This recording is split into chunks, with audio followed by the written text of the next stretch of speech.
Hello friends, कैसे हैं आप लोग। सबको मेरा जय भीम। नमो बुद्धाय। बाबा साहब अंबेडकर लाइफ एंड मिशन। सेहत खराब लेकिन संविधान निर्माण में रात दिन एक। बाबा साहब संविधान का प्रारूप तैयार करने काम में लग गए। वैसे तो संविधान ड्राफ्टिंग कमेटी के 7 सदस्य थे। वास्तविकता यह थी, लेकिन भारतीय संविधान का प्रारूप तैयार करने का महत्वपूर्ण और देशभक्ति का यह महान कार्य अकेले डॉक्टर अंबेडकर द्वारा किया गया। अपने निरंतर गिरते स्वास्थ्य की चिंता नहीं करते हुए दिन रात संविधान लिखते के काम में जुटे रहे। आखिर उन्हें संविधान निर्माता, संविधान शिल्पी या संविधान रचयिता क्यों कहा जाता है? इस संबंध में 5 नवंबर 1948 को संविधान निर्माती सभा के अध्यक्ष टीटी कृष्णमाचारी ने बाबा साहब की महानता का आभार जताते हुए भाषण दिया, जिसमें कहा, डॉक्टर अंबेडकर ही भारतीय संविधान के मुख्य निर्माता हैं। प्रारूप समिति के 7 सदस्यों में से एक का निधन हो गया, लेकिन उनके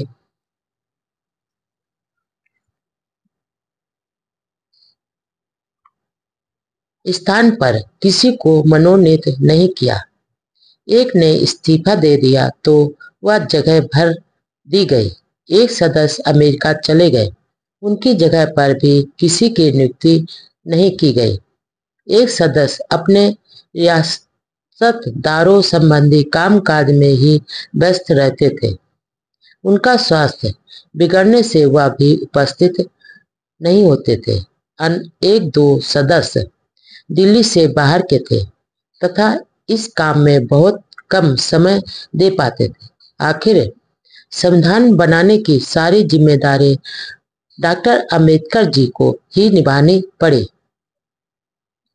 कृष्णमाचारी ने अपने भाषण में डॉक्टर अंबेडकर की प्रशंसा में कहा, आखिर संविधान का प्रारूप बनाने का भार डॉक्टर अंबेडकर पर ही पड़ा और हमें उनका आभारी होना चाहिए कि उन्होंने इस कार्य को जिस ढंग से किया वह निश्चित ही प्रशंसनीय है। संविधान सभा की ड्राफ्टिंग कमेटी की कई बैठकों में केवल डॉक्टर अंबेडकर और उनके सेक्रेटरी ही मौजूद होते थे। अन्य कोई नहीं आता था और उन्होंने ही सारा काम संभाला। इससे यह अंदाजा लगाया जा सकता है कि डॉक्टर अंबेडकर को संविधान निर्माण में अकेले ही कितनी मेहनत करनी पड़ी। डॉक्टर अंबेडकर जैसा संविधान चाहते थे, उसकी पूरी रूपरेखा संविधान सभा के सदस्यों को ड्राफ्टिंग कमेटी का अध्यक्ष बनाए जाने से पहले ही ज्ञापन के रूप में दे दी थी। ड्राफ्टिंग कमेटी पर कई तरह के दबाव भी थे, जिसके कारण संविधान में कुछ बातें ऐसी भी डाली गई जिसे अंबेडकर नहीं चाहते थे। ऐसी लोकतंत्र विरोधी बातें भारी दबाव के कारण शामिल करनी पड़ी। पूर्वी व पश्चिमी पाकिस्तान में सांप्रदायिक दंगों में झुलस रहे दलितों की बड़ी चिंता हो रही थी। गरीब जनता बहुत बुरी दशा में फंसी हुई थी। महिलाओं व बच्चों की दशा बहुत खराब थी। उन्होंने दलितों को कहा कि सिर्फ अपने प्राण बचाने के लिए इस्लाम ग्रहण नहीं करें और जिन्होंने कर लिया है उनके साथ यहाँ आने पर पहले की तरह बंधुभाव का व्यवहार किया जाएगा। हालात की गंभीरता को देखते हुए बाबा साहब ने प्रधानमंत्री पंडित नेहरू को पत्र लिखा, जिसमें मांग की कि पाकिस्तान से दलितों को भारत लाने की भारत सरकार तुरंत व्यवस्था करे। उन्होंने प्रधानमंत्री से अनुरोध किया वह इसके लिए महा रेजिमेंट को भिजवाए। आखिर बाबा साहब की मांग पर अमल हुआ और इन सैनिकों ने लगभग लाखों दलित स्त्री पुरुषों को उस खतरनाक हालात में फंसे होने की दशा से छुड़ाकर भारत पहुंचाया। इस प्रकार बहादुर महार रेजिमेंट की वीरता से लाखों निर्दोष लोग बेमौत से बच गए। भारत पाकिस्तान में बंटवारे के साथ सांप्रदायिक हिंसा का वह बहुत ही दर्दनाक समय था। हालात ऐसी हो गई थी कि पंडित नेहरू और सरदार पटेल ने वायसराय लॉर्ड माउंटबेटन को सरकार का कार्यभार संभालने का निवेदन कर दिया। इन दंगों में लगभग 6 लाख लोग मारे गए, 1 करोड़ 30 लाख बेघर हुए। दोनों ओर से हजारों लड़कियों का अपहरण हुआ। जबरदस्ती से धर्म परिवर्तन कर दिया बेच दिया गया। बंटवारे के साथ दोनों ओर गहरे जख्म थे। देश के हालात इतने डरावने थे कि कांग्रेस को अकेले सरकार चलाना आसान नहीं लग रहा था। इसलिए उन्होंने गैर कांग्रेसी नेताओं का सहयोग लेने का फैसला किया। इसके बाद ही पंडित नेहरू ने बाबा साहब से मंत्रिमंडल में शामिल करने की अनुमति चाहिए। इन्हीं दिनों डॉक्टर पी नरसू की लिखी किताब एसेंस ऑफ बुद्धिज्म का 3रा संस्करण प्रकाशित हुआ, जिसकी प्रस्तावना में अंबेडकर ने लिखा, आज तक प्रकाशित सारे ग्रंथों में यह पुस्तक बौद्ध धर्म पर लिखी गई सर्वोत्तम किताब है। इस दृष्टि से मैं इस ग्रंथ की विशेष सिफारिश करता हूँ। लेखक नरसू प्रसिद्ध समाज सुधारक व मूर्ति पूजा विरोधी थे। 4 जून 1946 को दादर बंबई में शेड्यूल कास्ट फेडरेशन की मीटिंग बुलाई गई, जिसकी अध्यक्षता एन शिवराज ने की। फेडरेशन के कैबिनेट मिशन की सिफारिशों की निंदा की और एक साजिश बताया। बाबा साहब व सभी को यह एहसास हुआ कि प्रथम निर्वाचन के बिना दलित समाज के सच्चे प्रतिनिधि विधान परिषद के लिए चुनाव नहीं जीत सके। इसलिए दलितों को अलग निर्वाचन का अधिकार मिलना चाहिए। यह मांग फिर से सरकार से की गई और दलितों के हितों की अनदेखी की गई तो इस संबंध में फेडरेशन द्वारा सीधी कार्रवाई का मार्ग अपनाना पड़ेगा। मीटिंग में दलितों पर किए हमलों व यशवंत राव के प्रिंटिंग प्रेस जलाए जाने की घटना की भी घोर निंदा की गई। विरोध प्रदर्शन के लिए महाराष्ट्र, मध्य प्रदेश, उत्तर प्रदेश के कई बड़े शहरों में मोर्चे खोले गए। पूना, कानपुर और लखनऊ में तो आंदोलनकारियों की पुलिस से जमकर भिड़ंत हुई। दलित आंदोलनकारियों ने सभाओं और प्रदर्शनों पर लगाई गई रोक को तोड़कर हजारों की संख्या में गिरफ्तारियां दी। गांधी जी के हरिजन सेवक संघ ने जवाबी मोर्चा निकालने की धमकी दी। स्वयं गांधी जी ने अपने अखबार हरिजन में डॉक्टर अंबेडकर के आंदोलन को निरर्थक बताया। कांग्रेस के नेताओं ने भी डॉक्टर अंबेडकर के शेड्यूल कास्ट फेडरेशन के आंदोलन की खूब आलोचना की, लेकिन इसके बावजूद भी शांतिपूर्ण सत्याग्रह जारी रहा। काम चलाओ सरकार की घोषणा। ब्रिटिश मिशन ब्रिटेन लौट गया। उधर वायसराय को कैबिनेट मिशन के लिए फैसलों के अनुसार अस्थायी काम चलाओ सरकार का गठन करना था। इस कारण डॉक्टर अंबेडकर तथा वायसराय ने एग्जीक्यूटिव काउंसिल के सदस्यों से जून के तीसरे सप्ताह 1946 में विदा ली। डॉक्टर अंबेडकर को इस विदाई समारोह में बंबई से दिल्ली जाना पड़ा। डॉक्टर अंबेडकर ने लेबर मेंबर के रूप में सरकार तथा मजदूरों के कल्याण के लिए सराहनीय काम किया था। मजदूरों के जीवन स्तर में सुधार के लिए कई फैसले लिए जो आज भी मजदूरों के लिए वरदान साबित हो रहे हैं। महिला मजदूरों के लिए किए फैसलों के कारण भी बाबा साहब अमर हैं। लेबर के अलावा वह पीडब्ल्यूडी विभाग में देखते थे। देश में कई एयरपोर्ट उन्हीं के मार्गदर्शक में बने। उनकी कार्य क्षमता को देखकर भारत के तत्कालीन सेनापति ने अचंभा व्यक्त किया था। बाढ़ से होने वाले तबाही को रोकने के लिए कई बड़े बांध भी बनवाए। इन सभी कार्यों की वायसराय ने खुले दिल से डॉक्टर अंबेडकर की प्रशंसा की। 25 जून को जब डॉक्टर अंबेडकर बम्बई वापस लौटे तो बॉम्बे सेंट्रल रेलवे स्टेशन पर उनका भव्य स्वागत किया गया। वहां उन्होंने संघर्ष तेज करने का आह्वान करते हुए कहा कि अपने अधिकारों के खिलाफ जो साजिश चल रही है उसे नाकाम करने के लिए प्राणों की बाजी लगाकर ही शांतिपूर्ण संघर्ष जारी रखना है। नए जोश के साथ दलितों को आह्वान किया कि अपने संगठित संघर्ष से सरकार को अपने संकल्प को बता दे, क्योंकि समाज सरकारी सेवाओं व सरकार में आपके अस्तित्व के लिए खतरा बढ़ता जा रहा है। 29 जून 1946 को वायसराय ने काम चलाओ सरकार की घोषणा की और इस घोषणा के साथ ही ब्रिटिश मिशन इंग्लैंड लौट गया। आगे का काम वायसराय ने संभाला। हिंदू मुस्लिम समान प्रतिनिधित्व के आधार पर अंतकालीन सरकार में कुल 14 सदस्य थे, जिनमें 5 कांग्रेसी सवर्ण हिंदू, 1 कांग्रेसी दलित, 5 मुस्लिम और फारसी सिख ईसाई। इनका एक एक प्रतिनिधि या एक बेहिसाब का प्रतिनिधित्व था। हिंदू मुस्लिम मतभेदों के कारण मुस्लिम लीग ने अंतकालीन सरकार संबंधी योजना को स्वीकार नहीं किया और 29 जून को काम चलाओ सरकार की घोषणा की।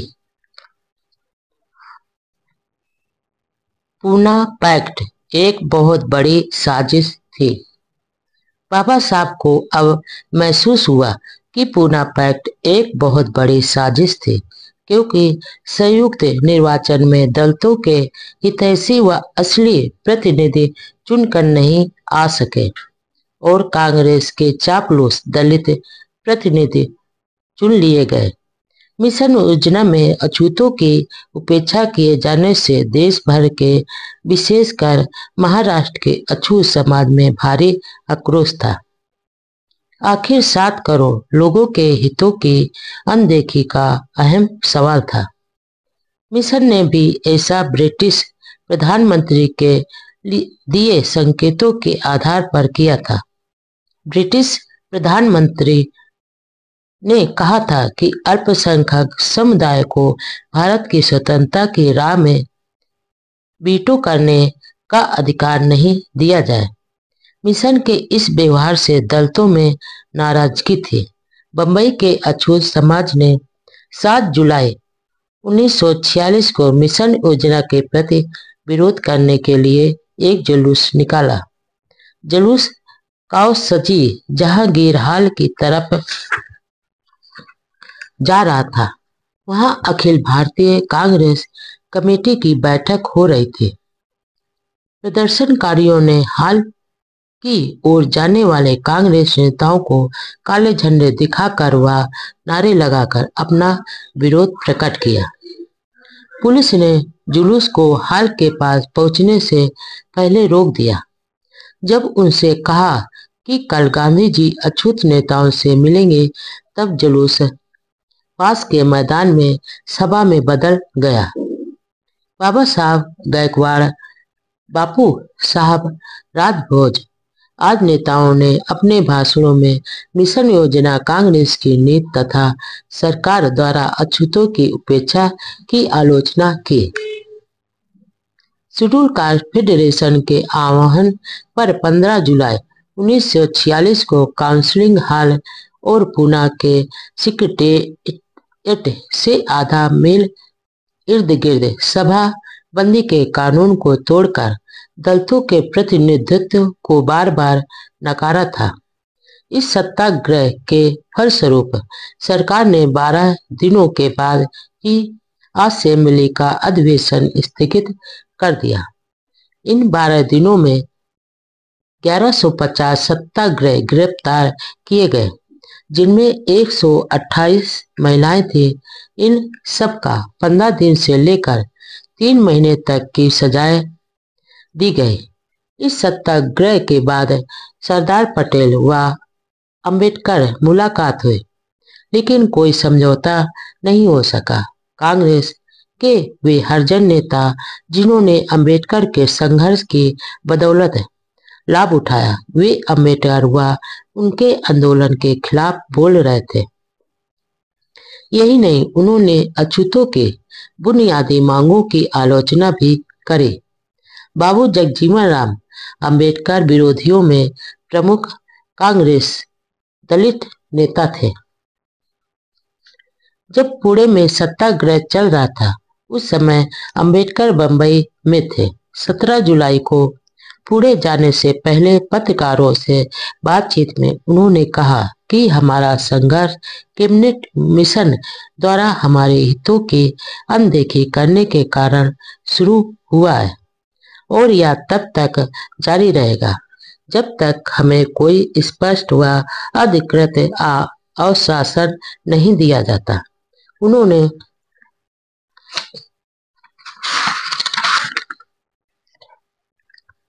यह भी कहा कि यह जरूरी नहीं है कि हर युद्ध में सेनापति सेना के साथ रहे ही, अवसर आने पर वह भी गिरफ्तारी दे सकते हैं।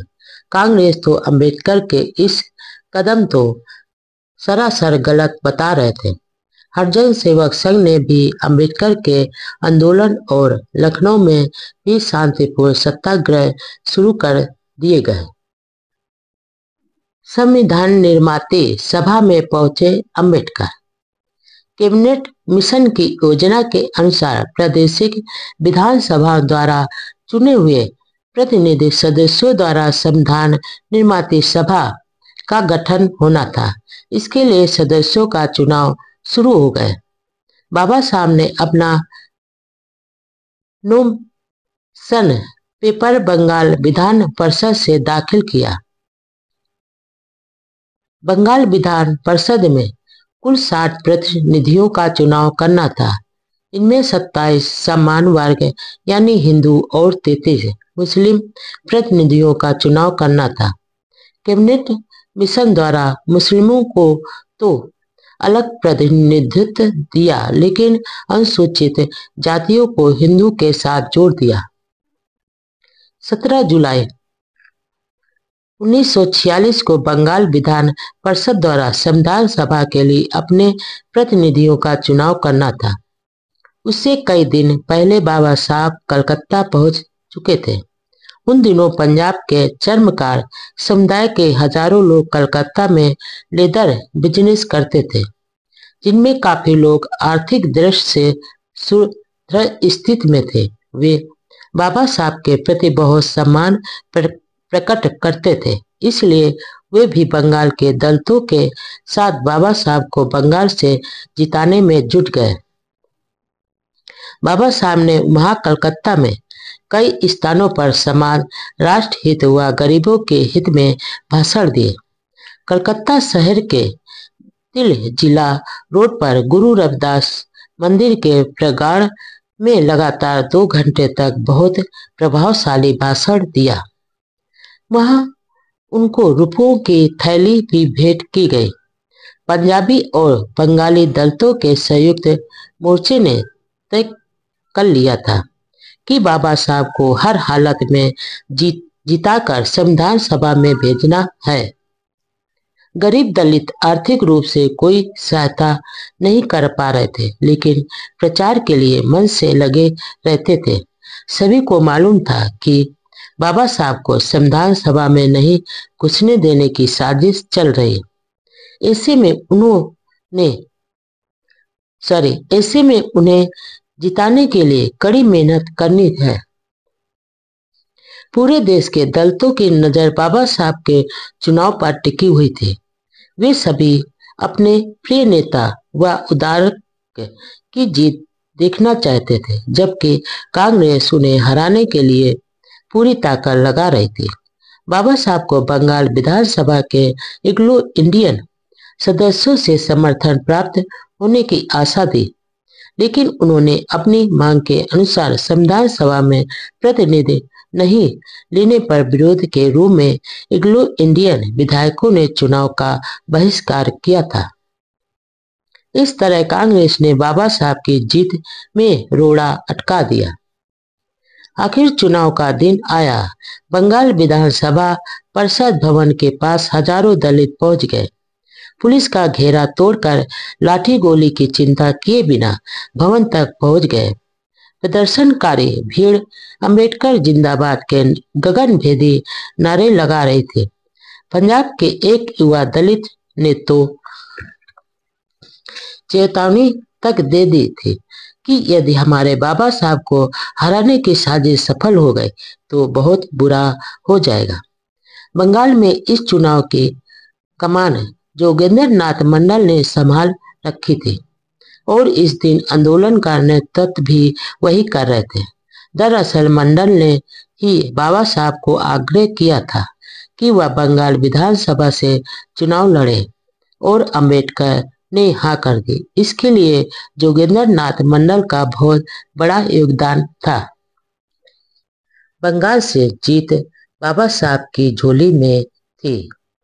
आखिर 20 जुलाई को चुनाव का नतीजा आ ही गया और दलितों की एकता व मेहनत रंग लाई। बाबा साहब न सिर्फ जीते बल्कि पूरे देश में निर्दलीय उम्मीदवारों में उनको सबसे ज्यादा वोट मिले। यहाँ तक कि बंगाल अधिकृत कांग्रेस के एक बड़े नेता शरत चंद्र बोस से भी बाबा साहब को अधिक वोट मिले। उन्हें जिताने के लिए लोगों ने इतनी चाह थी कि कांग्रेस के 6 विधायकों ने अपनी पार्टी आदेश को तोड़ कर बाबा साहब को वोट दिया। इस जीत से देश के दलितों में खुशी की लहर दौड़ गई। कलकत्ता शहर में जीत के जश्न में बड़ा जुलूस निकाला। इस जीत के साथ निराशा के माहौल में फिर से आशा की किरण जागी। दलितों को इस बात का भारी संतोष हुआ कि बाबा साहब जैसे योग्य, निडर व विद्वान नेता संविधान में पहुंच गए तो उनकी मांगों पर पूरा ध्यान दिया जाएगा। एक समय पटेल ने तो यह तक कह दिया था कि मैंने संविधान सभा के दरवाजे तो क्या खिड़कियां और रोशनदान तक बंद कर दिए। देखते हैं कि अंबेडकर उसमें कैसे घुसता है। लेकिन बाबा साहब की प्रतिभा व विद्वता की आभा बहुत तेज थी। वे अपनी योग्यता के आधार पर चुनकर आए थे।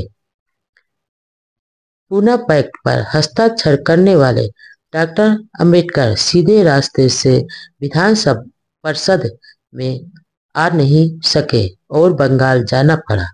जब गांधी जी को मालूम हुआ कि अंबेडकर यूरोपियनों के वोट से चुने जाकर विधान परिषद में आ जाएंगे तो उन्होंने यह अड़ंगा लगा दिया कि बंगाल असेंबली के यूरोपियन सदस्यों को अपने वोट देने का अधिकार नहीं है।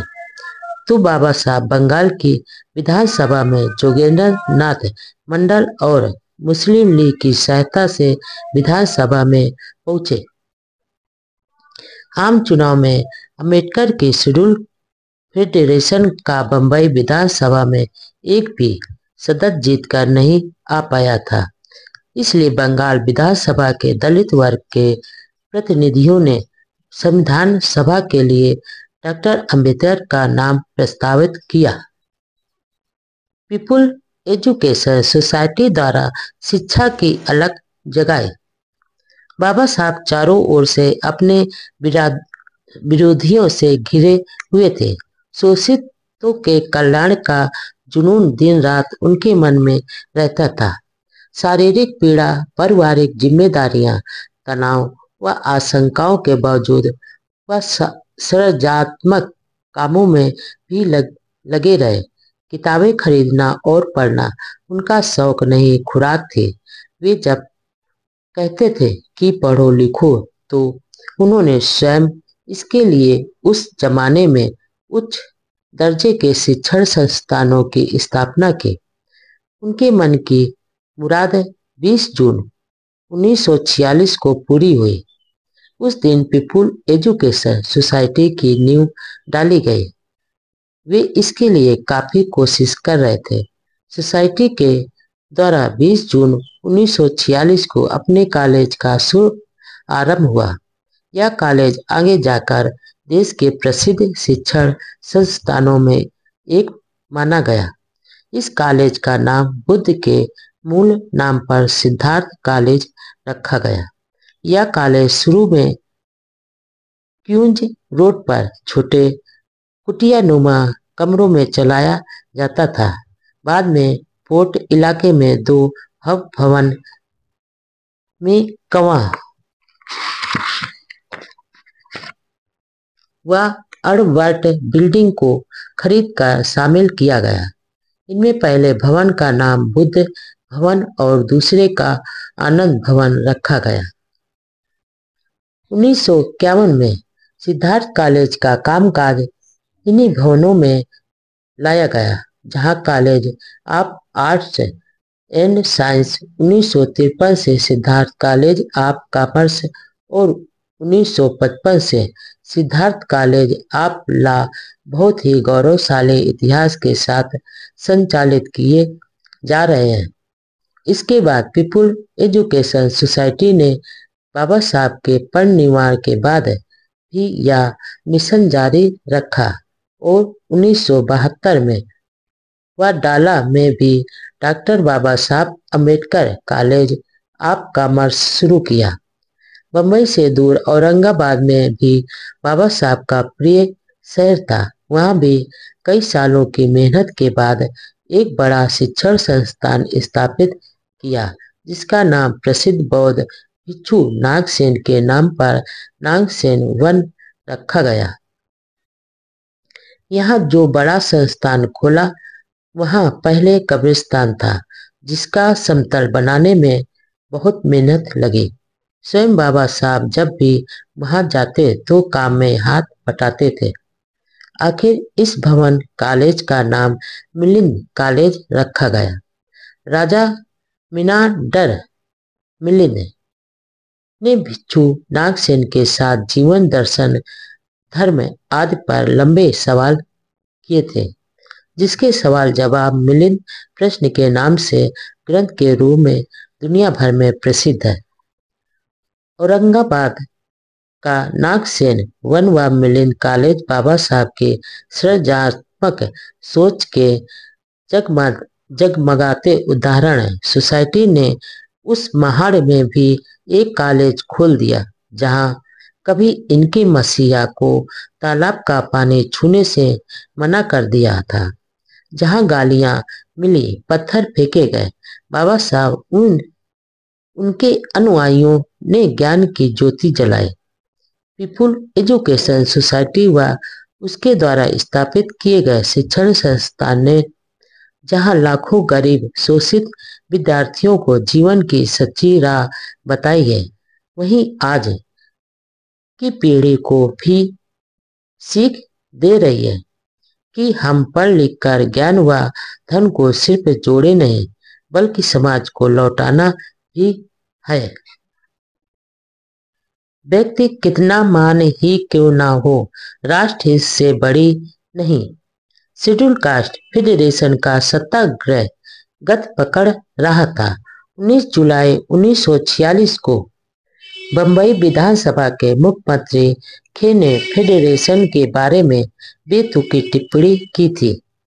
जवाब में बाबा साहब ने पुणे में एक इंटरव्यू में कहा कि अंग्रेज भारत छोड़ने का तय कर चुके हैं। उन्होंने सत्ता का हस्तांतरण सवर्ण हिंदुओं व मुस्लिमों को करने का भी तय कर लिया है।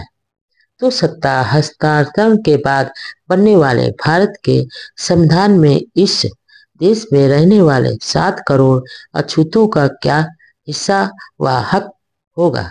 उन्होंने कहा कि पुणे का सत्याग्रह तो देश में होने वाले हर शहर के आंदोलन की शुरुआत है। यह आंदोलन शांतिपूर्ण ढंग से चलाया जा रहा है। फिर सत्याग्रह का रास्ता गांधी जी व कांग्रेस की कोई बपौती नहीं है और न ही वह इसके प्रथम प्रेरता हैं। यह भी कहा कि जब अनुसूचित जाति के प्रतिनिधियों को जीतने ही नहीं दिया गया है तो इसका सीधा अर्थ है कि उन्हें वोट देने से वंचित कर दिया। इसी दशा में हमें भी पूना पैक्ट से बांध कर रखना कहाँ का न्याय है। सत्याग्रह की सफलता का असर यह हुआ कि सरकार को बंबई विधानसभा के चालू सत्र को स्थापित करना पड़ा। हालात की गंभीरता को समझकर कांग्रेस के नेताओं ने डॉक्टर अंबेडकर से बातचीत करना ठीक समझा और बंबई कांग्रेस प्रदेश अध्यक्ष एस के पाटिल सिद्धार्थ कॉलेज बंबई में डॉक्टर अंबेडकर से मिले। 27 जुलाई को जोशी व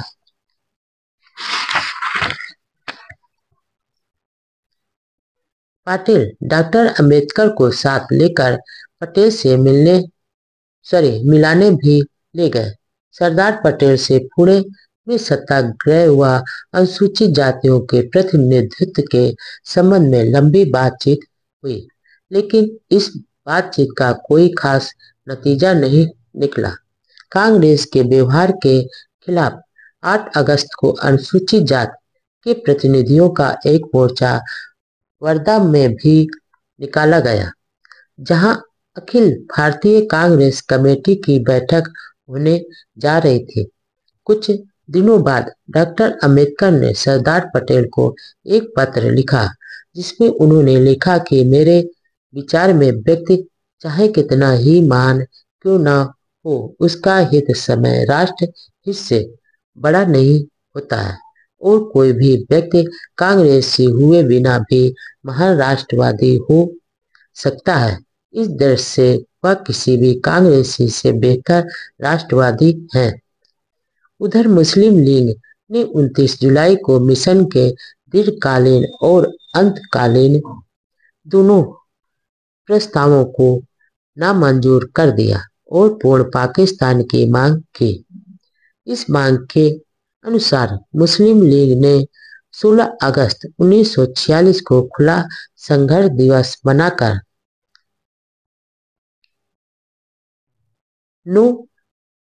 आरोवाली में मुसलमानों ने सवर्ण हिंदुओं व अछूतों के साथ बहुत बुरा व्यवहार किया। भारत के कई भागों में हुए सांप्रदायिक दंगों में सैकड़ों लोग मारे गए। अंबेडकर के आक्रोश की लाखों वजह थी।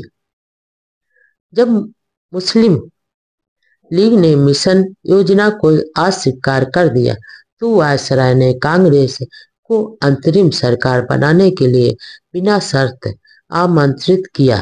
24 अगस्त को अंतरिम सरकार के 14 सदस्यों के नामों की घोषणा की गई, जिसमें दलित वर्ग के सदस्य के रूप में जगजीवन राम का नाम था। उस समय डॉक्टर अंबेडकर फेडरेशन की पूना में हो रही मीटिंग में थे। उन्होंने जल्दी ही ब्रिटिश प्रधानमंत्री इटली को टेलीग्राम भेजकर मांग की कि केंद्रीय सरकार में कम से कम 2 सीटें अछूतों को मिलनी चाहिए। कांग्रेस द्वारा बनाए मंत्रिमंडल में सिर्फ एक व्यक्ति को लेना दलितों के साथ सरासर अन्याय था। डॉक्टर अंबेडकर शुरू से ही दलितों के प्रतिनिधि के रूप में आगे थे और योग्य भी थे। अब उन्हें नकारना एक तरह से अपमान ही था। मंत्रिमंडल में नेहरू, पटेल, राजेंद्र प्रसाद, आसिफ अली, राजगोपालाचारी, शरत चंद्र बोस, जान मथाई, बलदेव सिंह, सफाउत अहमद खां अली, जाहिर सिंह, एच भाभा और जगजीवन राम थे। 2 सितंबर को मंत्रिमंडल ने कार्यभार संभाल लिया। मुस्लिम लीग ने पहले तो अंतरिम सरकार में शामिल होने से मना कर दिया, लेकिन उसे लगा कि सत्ता पर पूरी तरह से कांग्रेस ही आसीन हो जाएगी, तो बाद में सरकार में शामिल होने के लिए राजी हो गई। मुस्लिम लीग ने अपने कोटे के 5 सदस्यों में लियाकत अली खां, चुंदरी गर अनवर, रब निस्तर गजफ्फर अली खां के अलावा पिछड़े वर्ग के जोगेंद्र नाथ मंडल को भी शामिल किया। इस प्रकार अंतरिम सरकार में दलितों को 2 स्थान मिले। कांग्रेस को अपने कोटे के सदस्यों में एक कांग्रेसी मुस्लिम शामिल करने का जवाब देने के उद्देश्य से ही लीग ने जोगेंद्र नाथ मंडल को लीग के सदस्यों में स्थान दिया था। लेकिन यह बात जब गांधी जी, कांग्रेस व हिंदू समाज सभी को बहुत अखरी। 16 अगस्त 1946 को गांधी जी ने शाम की प्रार्थना के बाद अपने भाषण में कहा कि लीग ने अपने कोटे के 5 स्थानों में से एक पर एक हरिजन को लिया जाना मुझे अच्छा लगना चाहिए, लेकिन मैं धोखा क्यों दूं? मुझे सदमा पहुंचा है। मिस्टर जिन्ना कहते हैं कि हिंदू मुस्लिम 2 राष्ट्र हैं, फिर हरिजन किस राष्ट्र में है? डॉक्टर अंबेडकर के आक्रोश की लाखों वजह थे। कांग्रेस ने हिंदू मुस्लिम समान प्रतिनिधित्व स्वीकार करके मुसलमानों को सरकार में संख्या से अधिक प्रतिनिधित्व दिया, लेकिन इस बात का जरा भी ध्यान नहीं रखा कि अछूत समाज को उनकी जनसंख्या के अनुपात में पर्याप्त प्रतिनिधित्व मिले। सच्चाई तो यह है कि गांधी जी और कांग्रेस ने अछूतों के उद्धार के बजाय मुस्लिमों के उद्धार का ख्याल अधिक रखा। जोगेंद्र नाथ मंडल को लेने से फेडरेशन की 2 सीटों की मांग तो जैसे तैसे पूरी हो गई। अस्थायी सरकार की घोषणा के तुरंत बाद फेडरेशन की कार्यकारिणी के नागपुर में एक बयान जारी कर जगजीवन राम से अनुरोध किया कि वह इस पद को स्वीकार नहीं करें, क्योंकि मंत्रिमंडल में अनुसूचित जातियों के प्रतिनिधित्व को लेकर न्याय नहीं किया गया है। फेडरेशन ने दलितों को अपने मोर्चे की गति तेज करने को कहा और यह भी कहा कि ब्रिटिश सरकार द्वारा उनके सम्मान में दी गई उपाधियों को लौटा दी जाए। इसके साथ ही कानपुर में भी सत्याग्रह शुरू कर दिया गया और देश के अन्य भागों में भी सत्याग्रह शुरू हो गया। अंबेडकर ने चिताया देश गृह युद्ध के मुहाने पर लंदन रवाना। सरकार के फैसले के विरोध में सत्याग्रह व पत्रों का सरकार पर ज्यादा असर नहीं पड़ रहा था, इसलिए बाबा साहब एक आखिरी कोशिश करने के लिए 15 अक्टूबर 1946 को कराची मार्ग से होकर ब्रिटेन के लिए निकल पड़े। कराची में पत्रकारों के पूछने पर उन्होंने ब्रिटेन यात्रा का स्पष्ट उद्देश्य नहीं बताया। वह लंदन पहुंचकर प्रधानमंत्री व संसद सदस्यों से मिले। वहां पत्रकारों के साथ बातचीत में कहा कि जब से मुस्लिम लीग ने अस्थायी सरकार में शामिल होने का फैसला किया है, तब से भारत में एक देश पर 2 कौमों की सरकार कायम हो गई है। उन्होंने चेताया कि भारत गृह युद्ध की मुहाने पर है। लंदन में बाबा साहब ने कहा कि लेबर पार्टी की सरकार ने अछूतों का अपमान किया है और उनके हितों के साथ धोखा किया है। इस संबंध में पत्र छपवाकर ब्रिटिश नेताओं को दिए। बाबा साहब अछूतों के हकों के लिए मानो तड़प रहे थे। भारत में विरोधियों का मुकाबला करने के साथ ब्रिटिश नेताओं को भी मांगों को स्वीकार करने के लिए बार बार पत्र लिखते, टेलीग्राम भेजते और खुद ब्रिटेन जाते रहे। उनकी तो एक ही दिशा थी, अछूतों को अब मानवीय हक मिले, और इन हकों को हासिल करने के लिए पहाड़ जैसी मुश्किलों से भी जूझ रहे थे। वह बहुत ही कठिन दौर था। इधर 26 अक्टूबर 1946 को शेड्यूल कास्ट फेडरेशन की कार्य समिति के एक सदस्य जोगेंद्र नाथ मंडल को अंतरिम सरकार में कानून मंत्री बनाकर कांग्रेस ने टेढ़ी चाल चली।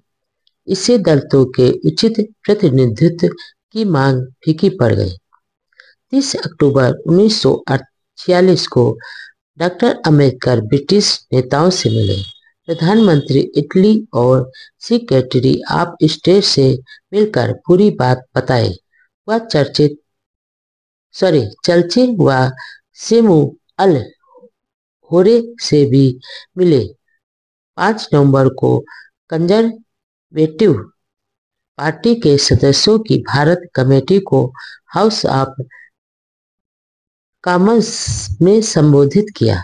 मौखिक रूप से तो ब्रिटिश नेताओं ने अंबेडकर की मांगों के साथ खूब सहानुभूति जताई, लेकिन व्यवहारिक रूप में कुछ मदद नहीं कर सके। लेबर पार्टी के सदस्यों की अछूतों की समस्याओं के बारे में कोई रुचि नहीं थी। जातीय समस्या पर फिर से चर्चा करना उन्हें मुश्किल लग रहा था। कैबिनेट मिशन ने पहले ही लंदन जाकर कह दिया था कि अछूतों का प्रतिनिधित्व तो कांग्रेस करती है। इसलिए प्रधानमंत्री ने भी घोषणा ऐसी ही की थी कि वायसराय की काउंसिल में 14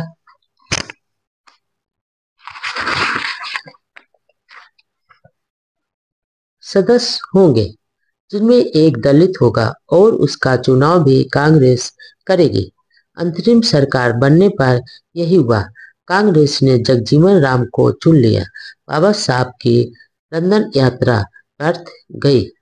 प्रधानमंत्री के नुमाइंदों ने डॉक्टर अंबेडकर को कहा कि कांग्रेस जो कर रही है वह सही है, और सलाह दी कि आप अछूतों के अधिकारों के लिए अब प्रांतीय विधानसभा में कोशिश करो। निराशा के साथ बाबा साहब वापस भारत आ गए।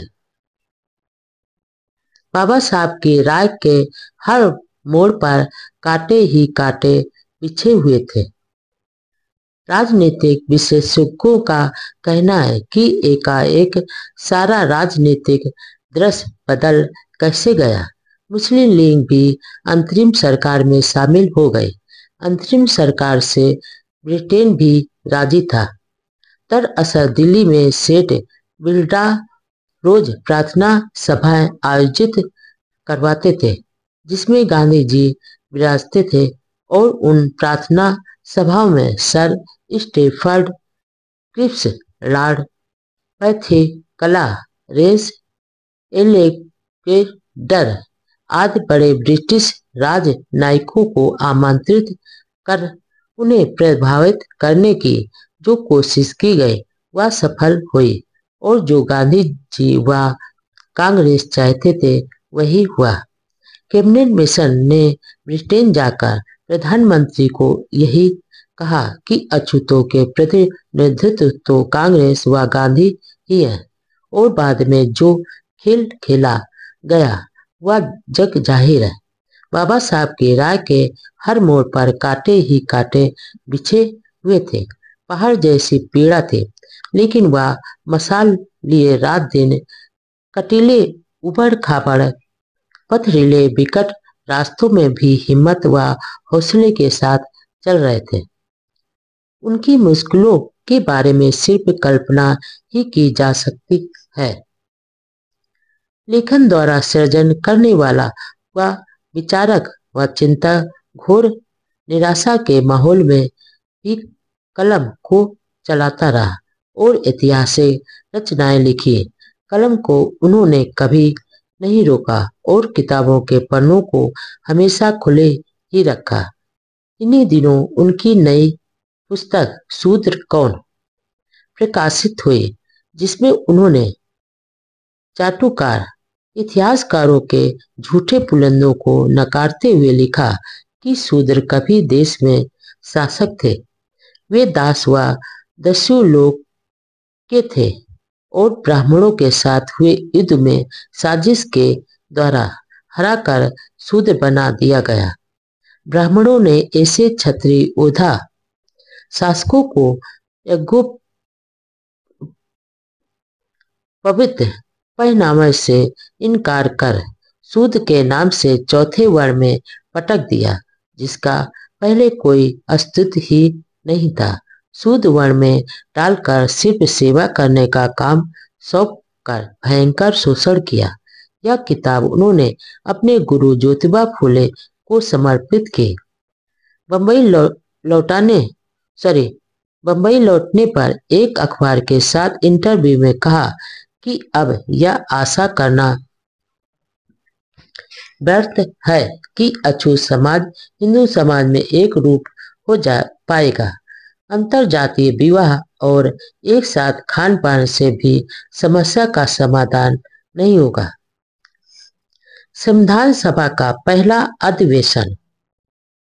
डॉक्टर अंबेडकर का ऐतिहासिक भाषण। वायसराय लॉर्ड माउंटबेटन ने देश के राजनीतिक हालात का अध्ययन करने के बाद 3 जून 1946 को 2 केंद्रीय सरकारों और 2 संविधान सभाओं की घोषणा की। नेहरू व गांधी ने अखिल भारतीय कांग्रेस कमेटी पर दबाव डाला कि वह भारत के विभाजन को स्वीकार कर ले। कितना विरोधाभास था, जिनमें दूसरी तरफ विभाजन का समर्थन करने वालों से वे यह कह रहे थे कि भारत के टुकड़े करने से पहले मेरे टुकड़े कर दो। आखिर विभाजन को स्वीकार कर लिया। दरअसल कांग्रेस तो जितना जल्दी हो सके सत्ता के सिंहासन पर बैठना चाहती थी। 9 दिसंबर 1946 को संविधान समिति की बैठक हुई और काम शुरू किया। डॉक्टर सच्चिदानंद की अध्यक्षता में हुई इस बैठक का मुस्लिम लीग ने बहिष्कार किया। बाद में समिति ने डॉक्टर राजेंद्र प्रसाद को अध्यक्ष चुना। इस सभा में 13 दिसंबर को पंडित नेहरू ने संविधान के उद्देश्यों के संबंध में एक प्रस्ताव रखा व शानदार भाषण दिया। पंडित नेहरू के इस प्रस्ताव में प्रसिद्ध न्याय विशेषज्ञ सर M.R. जयकर ने एक संशोधन किया। उन्होंने कहा कि नेहरू के प्रस्ताव को तब तक रोक दिया जाए जब तक मुस्लिम लीग और भारतीय रियासतों के रजवाड़े व नवाब संविधान सभा में भाग नहीं लेवे। विद्वान व सौभ नेता सर जयकर के इस गण प्रस्ताव का सदन में भारी विरोध किया। डॉक्टर अंबेडकर ने जयकर के संशोधन का सुझाव समर्थन किया। इसके बाद डॉक्टर राजेंद्र प्रसाद ने डॉक्टर अंबेडकर को अपने विचार रखने तथा समस्या को सुलझाने का आग्रह किया। जैसे ही डॉक्टर अंबेडकर को भाषण के लिए आमंत्रित किया, सदस्यों को लगा कि सदन में जिस प्रकार डॉक्टर जयकर के खिलाफ हो हल्ला हुआ था, कांग्रेस विरोधी डॉक्टर अंबेडकर की भी यही फजीयत होने वाली है और कांग्रेस सदस्य तो चाहते भी यही थे। वे तो ताक में बैठे थे कि डॉक्टर अंबेडकर बोले और विरोध में हल्ला करें। ऊंची कदकाठी व आकर्षण व्यक्तित्व के धनी डॉक्टर अंबेडकर ज्यों बोलने के लिए खड़े हुए, सबकी नजरें उन पर टिक गई। डॉक्टर अंबेडकर भाषण की शुरुआत से पहले अपने ज्ञान व योग्यता के बल पर आत्मविश्वास से भरे हुए थे। कुछ सदस्यों ने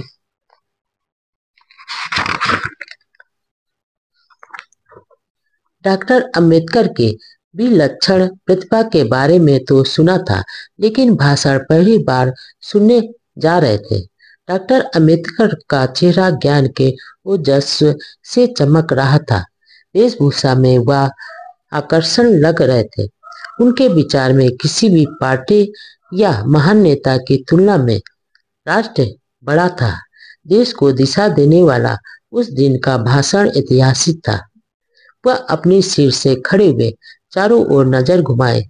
सभा में देश के जाने माने विद्वान नेता बैठे हुए थे। गंभीर स्वर व आत्मविश्वास के साथ भाषण की शुरुआत की। कहा, मैं जानता हूं कि आज हम राजनीतिक, सामाजिक, आर्थिक रूप से बटे हुए हैं। हम लोगों ने एक दूसरे के विरोध के लिए युद्ध छावनियां बनाई हैं, और शायद मैं भी युद्ध की छावनी का एक नेता हूं। लेकिन इन सब के बावजूद मुझे विश्वास है कि ऐसा समय और परिस्थितियां बनेंगी कि कोई शक्ति इस देश को एक व संगठित होने से नहीं रोक पाएगी। मुझे यह कहने में जरा भी संकोच नहीं कि देश में अलग अलग जातियों व संप्रदायों के बावजूद हम किसी न किसी रूप में संगठित जरूर होंगे। हम एक राष्ट्र बनेंगे। मुझे कहने में भी कोई संकोच नहीं है कि हालांकि मुस्लिम लीग भारत में बंटवारे के लिए आज आंदोलन कर रही है, लेकिन एक दिन उन्हें भी यह एहसास होगा और सोचने पर मजबूर हो जाएगी कि संगठित व अखंड भारत सबके लिए बेहतर है। डॉक्टर अंबेडकर ने कांग्रेस पार्टी द्वारा केंद्र को कमजोर करने की नीति की आलोचना की करते हुए कहा, मैं इस संबंध में एक सवाल पूछना चाहता हूं कि क्या ऐसा करना आपके लिए शोभाजनक या ठीक है? क्या ऐसा करना अक्लमंदी है? सत्ता अलग बात और बुद्धिमानी दूरदर्शिता अलग बात है। लोगों का भविष्य तय करते समय नेता, व्यक्ति या पार्टी की प्रतिष्ठा की कोई परवाह नहीं करनी चाहिए। उन्होंने कांग्रेस सदस्यों को दृढ़ता से अपील की कि एक बार फिर से समझौते की कोशिश करें। संगठित व अखंड भारत का सपना साकार करना है। डॉक्टर अंबेडकर ने अपने विचार व्यक्त करते हुए कहा कि समस्या के 3 समाधान हो सकते हैं। एक पार्टी हमेशा के लिए दूसरी पार्टी की शरण में जाए। दूसरा, बातचीत द्वारा शांति स्थापित करना। और तीसरा समाधान युद्ध है। उन्होंने कहा कि युद्ध के विचार से ही उन्हें घबराहट व चिंता होती है। चेतावनी दी कि यह लड़ाई सिर्फ मुसलमानों के खिलाफ नहीं होगी, बल्कि संभवतः युद्ध ब्रिटेन व मुसलमानों दोनों के खिलाफ लड़ना पड़ेगा। डॉक्टर अंबेडकर ने जोश भरे शब्दों में कहा कि यदि किसी को यह लगता है कि इस समस्या का समाधान युद्ध से हो जाएगा या मुसलमानों को जीतकर उनकी नापसंदगी का संविधान मानने के लिए मजबूर कर देंगे, जबरदस्ती मनवाएंगे, तो यह देश मुसलमान को जीतने के लिए हमेशा युद्ध में ही व्यस्त रहेगा। दार्शनिक वर्ग का कथन है कि सत्ता या शक्ति देना आसान है, लेकिन बुद्धि देना मुश्किल है। अब हम अपने व्यवहार से यह साबित करें कि हमारे पास ताकत भी है और अकल भी। भाषण में पंडित नेहरू के प्रस्ताव के समालोचनात्मक समीक्षा करते हुए खेद जताया कि इसमें समाजवादी सिद्धांतों की कमी है। प्रस्ताव में यह बात कही जानी चाहिए थी कि राज्य के लिए यह संभव होता है कि वह आर्थिक, सामाजिक और राजनीतिक न्याय को हकीकत में बदल सके। जैसे इस प्रस्ताव को प्रस्तुत करने वालों की ईमानदारी झलकती है। मौत के भय से डर कर उस सूरबीर ने मिशन नहीं छोड़ा। बाबा साहब का भाषण इतना प्रभावशाली व ओजस्वी था कि जो सदस्य हो हल्ला की तैयारी में बैठे थे वे सभी गंभीरता से सुनते रहे और जिस सुझाव के लिए डॉक्टर जयकर का विरोध हुआ था उस सुझाव को विधानसभा में स्वीकार कर लिया। भाषण के दौरान सदस्यों ने बार बार तालियां बजाकर डॉक्टर अंबेडकर का सम्मान व समर्थन किया। जो सदस्य विरोध की तैयारी में बैठे थे वे अब सहयोग व स्वागत के लिए खड़े थे। कांग्रेस के सदस्य अंबेडकर के भाषण से बहुत प्रभावित हुए। नेहरू प्रस्ताव पर बहस जनवरी 1947 तक स्थगित कर दी और प्रस्ताव 30 जनवरी 1947 को पास कर दिया। बाबा साहब पीपुल एजुकेशन सोसाइटी के शैक्षणिक गतिविधियों के प्रसार के लिए बम्बई आ गए। बम्बई में कई दिनों से चल रहे सांप्रदायिक दंगे अभी भी शांत नहीं हुए थे। उनके अनुयायियों पर जगह जगह रूढ़वादियों, हिंदुओं व कांग्रेस के शरारती लोगों द्वारा हमले किए जा रहे थे। जनवरी के आखिरी में एक अछूत कार्यकर्ता देव रुककर की छुरा घोंप कर हत्या कर दी। एक दिन अंबेडकर सिद्धार्थ कॉलेज में थे तो उनके शुभचिंतकों ने आग्रह किया कि उनके निवास राजगृह के आसपास गुंडे चक्कर लगा रहे हैं, इसलिए वहां जाकर अपनी जान जोखिम में नहीं डालें। लेकिन डॉक्टर अंबेडकर ने पलट कर कहा, मैं बुजदिल नहीं हूँ और किताबों से भरे अपने घर राजगृह जरूर जाऊंगा। खतरे की परवाह किए बिना शाम को राजगृह चले गए और इस दौरान बाबा साहब की तरफ किसी की आंख उठाने की भी हिम्मत नहीं हुई। बाबा साहब धार्मिक, सामाजिक व राजनीतिक आंदोलनों में हिस्सा के सख्त खिलाफ थे। वे हर बार मारने की धमकियां देते रहते थे, लेकिन वह सूरबीर कभी डरा नहीं, मौत के भय से अपना मार्ग नहीं बदला। इसके अलावा आमजनों की सभाओं व राजनेताओं व विद्वानों की सभाओं में वे कई बड़े नेताओं, ढोंगी धर्मगुरुओं व अंधविश्वासों से भरे धर्मशास्त्रों की निडरता से आलोचना करते थे। बहादुरी उनके रोम रोम में भरी हुई थी। फिर उनकी ऊंची कद काठी व प्रोबिले व्यक्तित्व के कारण किसी की हाथ उठाने की भी हिम्मत नहीं होती थी। 21 फरवरी 1947 को डॉक्टर अंबेडकर बिहार प्रांत के अनुसूचित जातियों के 38 सैनिकों की पैरवी करने गए। एक आर्मी कोर्ट में उन पर मुकदमा चल रहा था। उस केस में बैरिस्टर समर्थन माने और बोराले ने भी सहायता की। इसी बीच ब्रिटेन सरकार ने घोषणा की कि वह जून 1948 तक ब्रिटिश सरकार, भारत की सत्ता केंद्र सरकार व वर्तमान प्रादेशिक सरकारों को सब सर्वणों के शास्त्रागार का सबसे बड़ा हथियार आर्थिक शक्ति। बाबा साहब समय की नब्ज को बहुत अच्छी तरह पहचानते थे। हर काल परिस्थिति में क्या फैसला करना, कहाँ क्या बोलना तथा कहाँ अपनी बात को आगे बढ़ाना, इसमें वह बहुत माहिर थे। उन्हें मालूम था कि संविधान सभा के द्वारा संविधान की रूपरेखा तैयार की जाएगी, इसलिए दलितों के हितों की बातों का संपूर्ण ब्यौरा प्रस्तुत करने का यह सही समय था। यूं कहें कि एक छोटा संविधान बनाकर संविधान सभा के अध्यक्ष को देना चाहा। यह संविधान उन्होंने राज्य और अल्पसंख्यक नाम से प्रकाशित करवाया। इसमें कहा गया है कि दलितों को केवल उन क्षेत्रों में जिनमें सीटें सुरक्षित है वहां पृथक चुनाव का अधिकार मिलना चाहिए तथा अन्य क्षेत्रों में वे संयुक्त चुनाव में शामिल हों।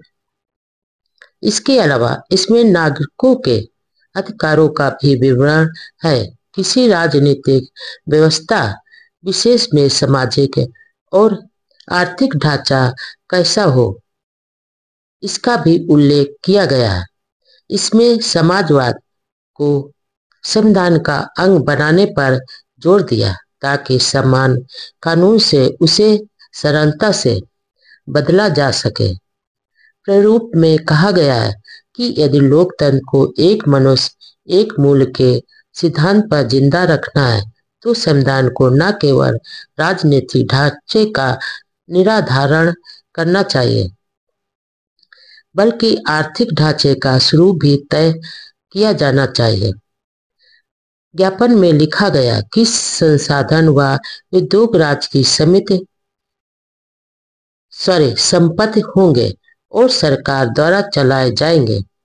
बीमा राज्य के एकाधिकार में होगा। प्रत्येक नागरिक अपनी क्षमता के अनुसार बीमा करवाएगा।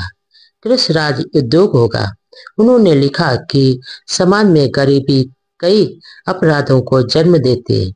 इसके अलावा हिंदू धर्म द्वारा अछूतों पर अत्याचार व अपमान किया जा रहा है।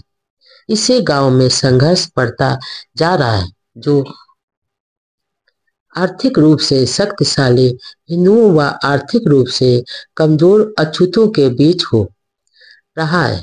आज हिंदुओं के शास्त्रागार का सबसे बड़ा हथियार उनकी आर्थिक शक्ति ही है। ज्ञापन में लोकतंत्र की सफलता व औद्योगिकीकरण पर भी विस्तृत से चर्चा की गई। संविधान सभा का दूसरा अधिवेशन 20 जनवरी 1947 को हुआ। लॉर्ड माउंटबेटन भारत के नए वायसराय बने। देश में ऐसे माहौल में लोगों को सांप्रदायिक दंगों का दंश झेलना पड़ा। बंगाल और पंजाब में इसका असर ज्यादा रहा। इन प्रांतों का विभाजन लगभग तय हो गया था। वायसराय लॉर्ड वेवल को वापस बुला दिया और उनके स्थान पर लॉर्ड माउंटबेटन भारत के नए वायसराय बनाए गए। उन्होंने कई बार गांधी जी से मुलाकात की और उन्होंने आगामी फैसलों के बारे में कई सुझाव दिए। 31 मार्च को मुस्लिम लीग ने कराची में एक प्रस्ताव पास कर संविधान सभा और उसकी कार्यप्रणाली की निंदा की। वायसराय 18 मई को लंदन गए और भारत विभाजन तय हो गया। रियासतों को अधिकार दिए गए कि स्वतंत्रता मिलने के बाद वह भारत या पाकिस्तान किसी भी में भी अपनी रियासत का विलय कर सकते हैं या स्वतंत्र रह सकते हैं। योजना के अनुसार ही ब्रिटिश संसद ने भारत की आजादी का अधिनियम पास किया। 29 अप्रैल 1947 को संविधान सभा में सरदार पटेल द्वारा एक प्रस्ताव पास किया जिसके तहत एक ऐतिहासिक घोषणा की गई कि छुआछूत खत्म हो गई है। देश में अब किसी भी रूप में छुआछूत शेष नहीं रहेगी और छुआछूत के आधार पर किसी पर अयोग्यता थोपना दंडनीय अपराध होगा। यह एक ऐतिहासिक दिन था जब कागजी घोषणाओं में भारत के ऊपर सदियों से लगा कलंक धुल गया था। लेकिन हकीकत यह है कि आजादी के लंबे अरसे बाद भी यह दाग मिटने की बजाय अन्य रूप में फैलता जा रहा है। इस पर कांग्रेस समर्थक अखबारों ने गांधी व कांग्रेस की प्रशंसा में खूब पन्ने भरे, लेकिन ज्योतिबा फूले, बाबा साहब, स्वामी श्रद्धानंद, अच्युतानंद जैसे कई समाज सुधारकों का जिक्र तक नहीं किया। दुनिया भर के अखबारों में गांधी जी के गुणगान हुए। किसी ने अछूतों की आजादी, मानवीय आजादी की विजय, इतिहास का महान कार्य, विश्व युद्ध के बाद एक रोशनी आदि कई शीर्षकों के द्वारा वर्णन किया गया। राष्ट्रीय ध्वज में अशोक चक्र, बाबा साहब की देन। अम्बेडकर संविधान समिति की ध्वज समिति के सदस्य थे। देश के ध्वज का स्वरूप क्या हो, डॉक्टर अंबेडकर 3 जुलाई 1947 को बंबई आए। देश में राष्ट्र ध्वज कैसा हो, इस पर विचार चल रहा था। बंबई में एक प्रतिनिधि मंडल ने मिलकर भगवे झंडे की मांग की। 10 जुलाई को जब वे दिल्ली लौट रहे थे तो हिंदू महासभा के कार्यकर्ताओं ने उन्हें भगवा झंडा अर्पित किया। बातचीत में डॉक्टर अंबेडकर ने कहा, मुझे जैसे अछूत के हाथों से संविधान सभा पर भगवा झंडा फहराने का आपका आग्रह विचित्र है। आखिर लंबे विचार विमर्श के बाद 22 जुलाई 1947 को संविधान समिति में राष्ट्र ध्वज के रूप में अशोक चक्र से अंकित झंडा मंजूर किया। गांधी जी की प्रबल इच्छा थी कि झंडे पर चरखा अंकित होना चाहिए। आखिर 22 जुलाई 1947 को राष्ट्रीय ध्वज में 3 रंगों के साथ अशोक चक्र का स्वरूप स्वीकार कर लिया गया। उधर कांग्रेस के नेताओं ने झंडा समिति की अध्यक्ष राजेंद्र प्रसाद से मिलकर आग्रह किया कि ध्वज में अशोक चक्र के स्थान पर गांधी जी का चरखा होना चाहिए। चरखे के स्थान पर अशोक चक्र को देखकर गांधी जी को बहुत दुख हुआ। दरअसल गांधी जी ने पहले यह घोषणा कर दी थी कि उन्हें ऐसा ध्वज स्वीकार नहीं होगा जिसको मूल स्वरूप में खादी व चरखा नहीं हो। लेकिन गांधी जी की एक नहीं चली और संविधान सभा ने डॉक्टर अंबेडकर के विचारों का अनुमोदन कर 3 रंगों के भी अशोक चक्र को ही स्वीकार किया। सांप्रदायिक दंगों का असहनीय दर्द। लंबे समय के बाद 15 अगस्त 1947 को भारत को राजनीतिक आजादी मिल गई। पाकिस्तान एक दिन पहले 14 अगस्त को ही मौजूद था। इधर सांप्रदायिक दंगों की आग देश में धू धू कर जल रही थी। कुछ राजनेता तो बस इसी फिराक में थे कि चाहे देश का बंटवारा हो, लेकिन जो कुछ मिले जल्दी मिल जाए। आखिर लॉर्ड माउंटबेटन की योजना के अनुसार भारत के 2 टुकड़े हो गए, एक भारतीय संघ और दूसरा पाकिस्तान। इस दौरान पहले से चल रहे सांप्रदायिक दंगों में हजारों लोग मारे जा चुके थे। पंजाब और बंगाल में इस आग की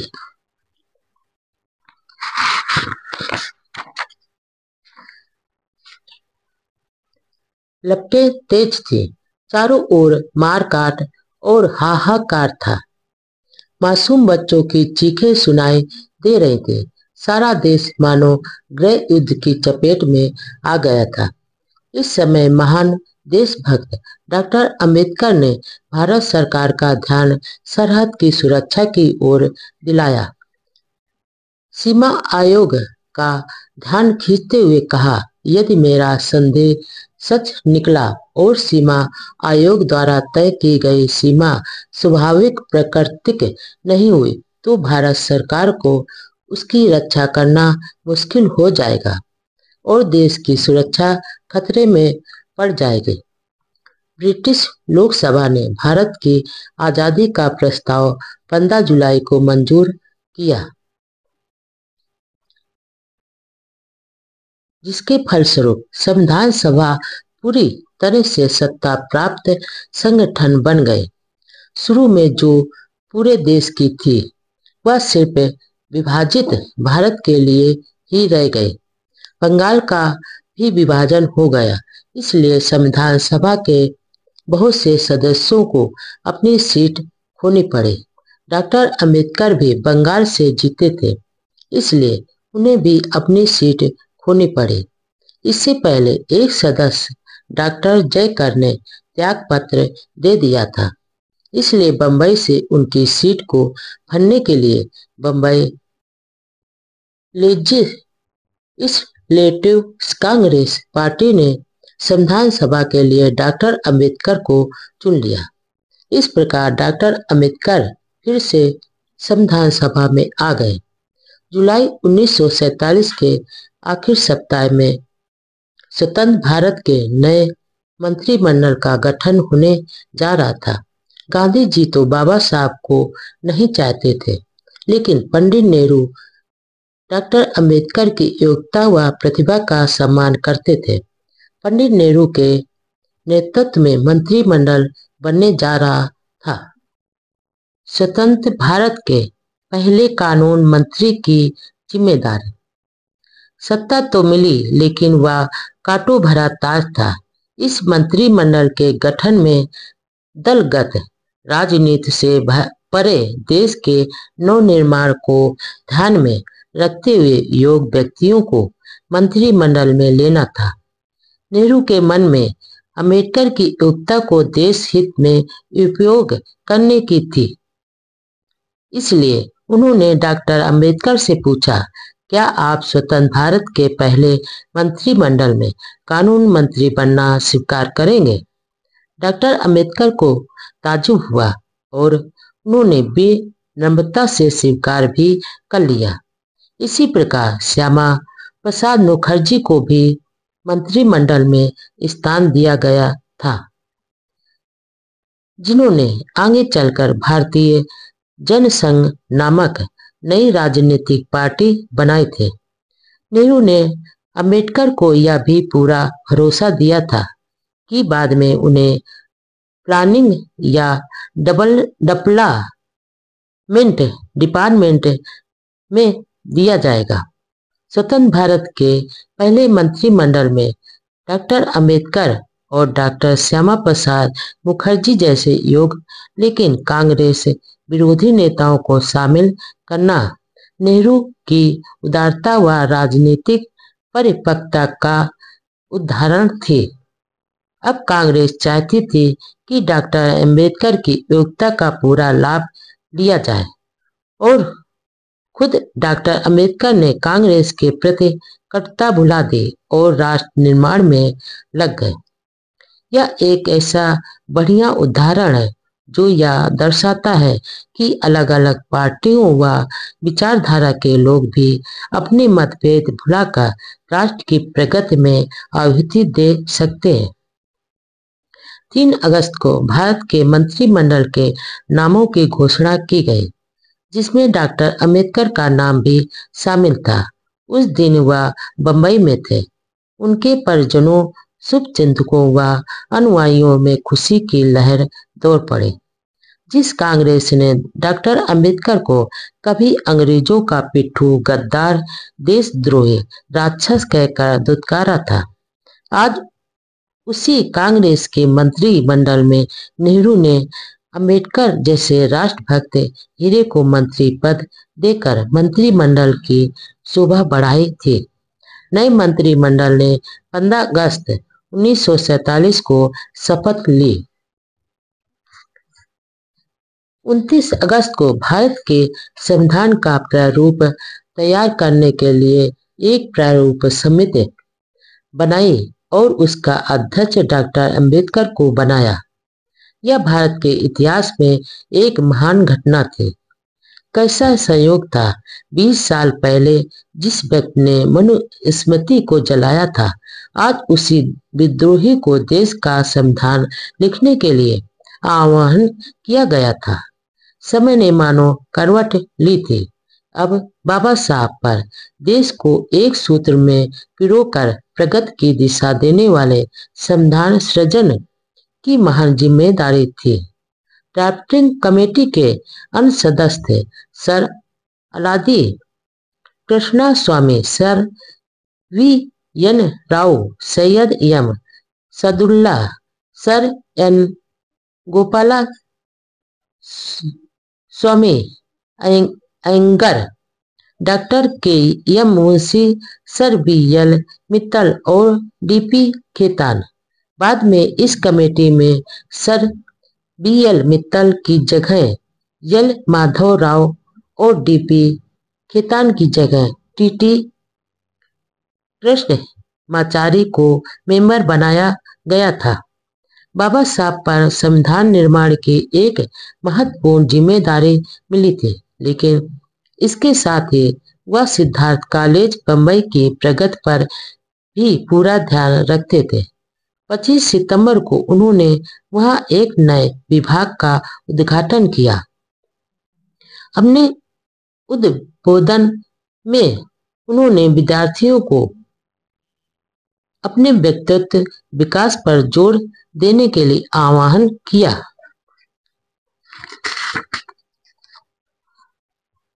और हर तरह की साधना करने की सलाह दी।